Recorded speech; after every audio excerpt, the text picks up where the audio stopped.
ഹരി ഓം ശ്രീമന്നാരായണീയം ദശകം 15 കപിലോപദേശം ശ്ലോകം 1 മതിരിഹ ഗുണസക്ത ബന്ധകൃത്വേഷ്വസക്ത ത്വമൃതകൃതുപരുന്ധേ ഭക്തിയോഗസ്തു സക്തിം മഹദനുഗമലഭ്യ ഭക്തിരേവാത്ര സാധ്യ കപിലതനുരിതി ത്വം ദേവഹൂത്യൈന്യഗാദീഹി.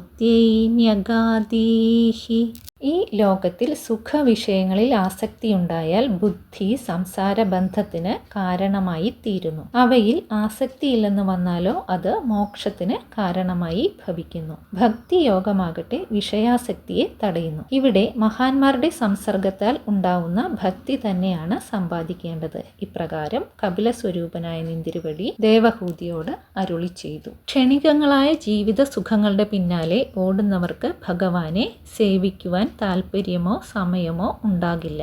ആനന്ദസ്വരൂപനായ ഭഗവാനിൽ ആസക്തി ജനിച്ചാലോ പിന്നെ ക്ഷുദ്രസുഖങ്ങളുടെ നേരെ തിരിഞ്ഞു നോക്കുവാനും തോന്നില്ല. ഭഗവാനെ കുറിച്ചുള്ള പരമപ്രേമം തന്നെയാണ് ഭക്തി. അത് മുക്തിക്ക് കാരണമാണ്. ആ ഭക്തിയാകട്ടെ സജ്ജന സംസർഗം കൊണ്ട് എളുപ്പത്തിൽ ലഭിക്കുന്നതുമാണ്.